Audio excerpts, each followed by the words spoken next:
ఆరోపణలు, సుడిగుండాలో నేతలు, సేనాని image damage.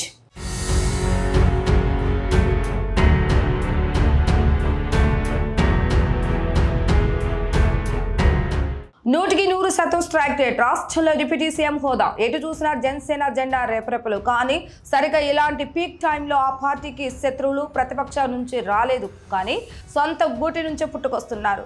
కంచె చేనే మేసినట్లుగా ప్రజలను కాపాడాల్సిన నాయకులు వివాదాలు చుట్టుకుంటే పార్టీ పరువు ఏమవ్వాలి? పవన్ కళ్యాణ్ ఇమేజ్ను డ్యామేజ్ చేస్తూ ఏపీ రాజకీయాలు ప్రకంపనలు సృష్టిస్తున్న ఆ జనసేన నేతలు ఎవరు? కూటమి సర్కారుకు చెడ్డ పేరు తెస్తున్న ఆ ఆరోపణలు ఏంటి?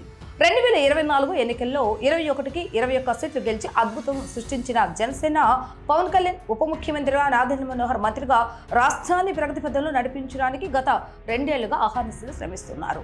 గత ప్రభుత్వం చేసినటువంటి తప్పిదాలను సరిదిద్దుతూ ముందుకు వెళ్తున్న ఈ తరుణంలో కొందరు నాయకులు అత్యుత్సాహం, కామకలాపాలు జనసేనకు పెద్ద తలనొప్పిగా మారాయి. ఇప్పుడు గురువింద గింజ తన నలుపు ఎరగదు అన్నట్లుగా పార్టీ ఎదుగుదలను గాలికొదిలేసిన కొందరు నేతలు చేస్తున్న పనులు ఇప్పుడు పార్టీకి మాయని మచ్చగా మారుతున్నాయి.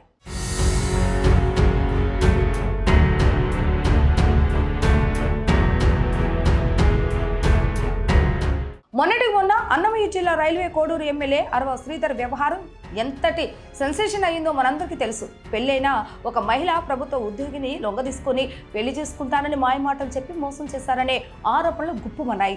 ఆ బాధిత మహిళను నడి రోడ్డు మీద ఓ జనసేన నేత దారుణంగా కొట్టడం వ్యవస్థలనే విస్మయానికి గురిచేస్తుంది.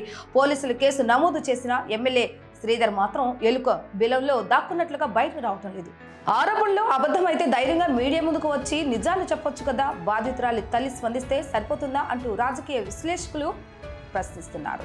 ఈ మచ్చ మాయక ముందే పశ్చిమ గోదావరి జిల్లా వీరవాసరంలో మరో బాంబు పేలింది. ఈసారి జడ్పీటీసీ జనసేన నాయకులు జయప్రకాష్ నాయుడు వంతు తనను ఆర్థికంగా, శారీరకంగా వాడుకొని నట్టేట ముంచేశాడని ఓ మహిళ రోడ్డెక్కింది. ఇప్పుడు ఏకంగా ఆ సోషల్ మీడియాలో కన్నీరు మున్నీరు అవుతూ వీడియో రిలీజ్ చేసింది. జయప్రకాష్ నాయుడు వల్ల తన ప్రాణాలకు ముప్పు ఉందని వెంటనే ఆయన్ని అరెస్టు చేయాలని ఆమె డిమాండ్ చేస్తుంది. ఒక ఎలుక పడవ మొత్తాన్ని ముంచేస్తుంది అన్నట్లుగా కొందరు నాయకులు తిరుగుతుంటే జన సైనికులకు రక్తం మరుగుతుంది. 2 వేధింపుల కేసులు 2 జనసేన నేతలపై రావటం ఇప్పుడు రాజకీయ వర్గాల్లో హాట్ టాపిక్ గా మారింది. అధినేత పవన్ కళ్యాణ్ ఈ విషయంలో వెంటనే జోక్యం చేసుకోకపోతే రాబోయే రోజులు కూటమికి ఇది ఒక పెద్ద డ్యామేజ్ గా మారేటటువంటి ప్రమాదం ఉంది. మరి పవన్ కళ్యాణ్ ఈ వేధింపుల ఆరోపణలు ఎదుర్కొంటున్న వారిపై ఉక్కుపాదం మోపుతారా? పార్టీ నుంచి సస్పెండ్ చేసి పారదర్శకతను చాటుకుంటారా? మీరేమనుకుంటున్నారో కింద కామెంట్ చేయండి.